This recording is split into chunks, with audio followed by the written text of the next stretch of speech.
Fresh English Brew Coffee Break Podcast, Episode 1. Welcome to the Fresh English Brew Coffee Break. I'm Sam. And I'm Jihan. If you're new here, we're glad you joined us. Fresh English Brew follows Jihan, a Korean professional navigating everyday life in the US through real English conversations. Every 5 episodes, we sit down together here at the Café and talk through what happened, what was hard, and what we learned. No scripts, no lessons, just honest conversation. Welcome to the first coffee break episode, Jihan. So, 5 episodes in, how does it feel? Thanks, Sam. Good to be here. Honestly, exhausting, but in a good way. A lot has happened in a short time. Which one was the hardest? Probably calling the doctor, speaking English on the phone with no face to read. That was uncomfortable. Most people hate phone calls even in their first language. You did it though. I did. Barely. Let's go back to the beginning. The cafe, you were nervous about ordering coffee. I was. I kept rehearsing it in my head, but I could only think and say I like sweet things. And that was fine. I was able to help you out and recommended the vanilla latte. Now I just walk in and order. I don't even think about it.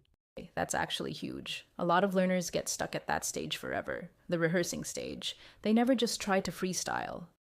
I think the key for me was accepting that I might make a mistake and that it would be okay. The barista isn't going to judge me. Exactly.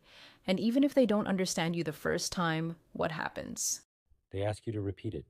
That's all. Episode 2, asking for directions on the street. That was your first solo interaction, right? Know me around.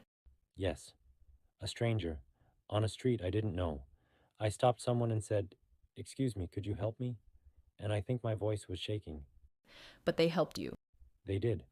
And they were very patient. Americans are actually quite helpful when you ask for directions. I didn't expect that. What surprised you most about that conversation? The speed. They gave me directions very fast. Turn left, go 2 blocks, take a left at the fountain, and I had to repeat the directions back at her. That was hard. Nothing teaches you faster than being actually lost. Episode 3, the supermarket. This one is interesting because it's not just about speaking English. It's about understanding, finding where some products were. We didn't want to keep walking around hoping we find what we needed. And what did you do? But I asked in the end for help, and the employee walked us straight to the refrigerated section to get the basil. What vocabulary from that episode do you still use regularly? Hi, can you help me? I'm looking for... I use that a lot now. Episode 4, the phone call. The phone call. With a phone call, you have no body language, no facial expressions to help you understand. It's just words and sound. And medical vocabulary in English is very specific. I was terrified of saying the wrong symptom or misunderstanding what they asked me. What did you do to prepare? I wrote down what I wanted to say before I called. My symptoms, the dates, my insurance information. Like a script. That's actually a great strategy that even native speakers use for important calls. Last one, the taxi. Episode 5. This one felt the most natural, surprisingly. Maybe because by episode 5 I was more comfortable. Or maybe because taxi conversations have a very clear structure. You get in, you give an address, you pay, you leave. It's very predictable.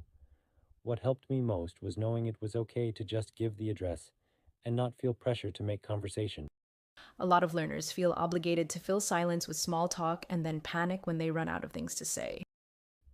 The driver actually started talking to me first about my job interview, and then Korean food. I wasn't expecting that at all. And how did that go? Better than I expected. We talked for about 10 minutes about Korean barbecue. His favorite was bulgogi. Everyone loves bulgogi. It's a universal language. So looking back at these 5 episodes, what's the biggest thing you've learned? Not vocabulary or phrases, just generally. That discomfort is temporary. Every situation that scared me, the phone call, asking a stranger for help, it only felt scary before I did it. That's the real lesson, isn't it? You can study phrases forever, but at some point you just have to be in the situation. Exactly. The cafe, the supermarket, the phone, none of those would have taught me anything if I hadn't experienced them for myself. All right, 5 more episodes coming. What are you looking forward to? Honestly, Whatever comes next, I feel ready. Yeah, I think you are.